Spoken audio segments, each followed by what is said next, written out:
নমস্কার বন্ধুরা, কেমন আছো সবাই? চলে এলাম একটা নতুন ব্লগ নিয়ে। এখন কিছুদিন একটু কাজের চাপ থাকাতে প্রত্যেক দিন ব্লগ বানাতে পারছি না। এই কাজের মাঝে যতটুকু টাইম পাচ্ছি সেতটুকুই ভিডিও বানাচ্ছি। এটা হলো আমার বাড়ির সামনের ভিউটা।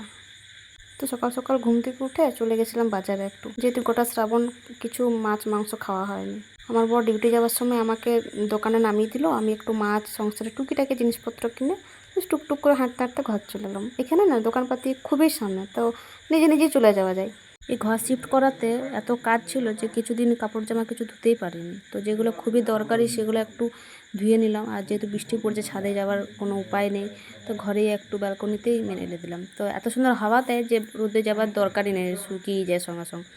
আর এই যে কাজকর্ম করে এত থকে গেছি, মুখটা দেখতেই পাচ্ছেন। ঘর চেঞ্জ করা মানে চারটিখানি ব্যাপার না। যারা ভাড়া বাড়িতে থাকেন কাজের সূত্রে বাইরে, তারা নিশ্চয়ই এই জিনিসটা ফেস করতেই হয়েছে তাদের। তো থকে থাকে গেছি, তারপর হলাম স্নানটা করে নিই। তো অনেকদিন ধরে ভাবছিলাম যে শাড়ি পরবো, কেন যেন না শাড়িগুলো আলমারিতে জমা হয়ে আছে, আর শাড়ি ছিঁড়ছে না বলে আর নতুন শাড়ি পাওয়া যাচ্ছে না। তার জন্য শাড়িগুলো এবার পরে পরে ছিঁড়তে হবে। চান টান করে সেজে গুজে পুজো টুজো করে চলে গেলাম রান্নাঘরে। একটু পেঁপে দিয়ে মাছের ঝোল করব পাতলা করে, যেহেতু অনেক দিন খাওয়া হয়নি কিছু মাছ মাংস, তো শরীরটা খারাপ হয়ে যাবে, ওই জন্য এক পাতলা করে ঝোল করব। আর মাছের মাথা দিয়ে লাউয়ের তরকারি করব, যেহেতু মাছের মাথাটা না করে দিলে না মাথাটা থেকেই যায়, দিয়ে পরে আর ফেলে দিতে হয়। তো এই হলো আজকে আমার দুপুরের মেনু। ভাত, এই পেঁপেগুলো উপরে দিয়েছি কারণ পেঁপেগুলো প্রচণ্ড সিদ্ধ হয়ে গেছিলো, আর এখন দিলে না ঝোলে একদম গলে যাবে। আর এই যে মাছের মাথা দিয়ে লাউয়ের তরকারি, এই হলো আজকে আমার দুপুরের মেনু।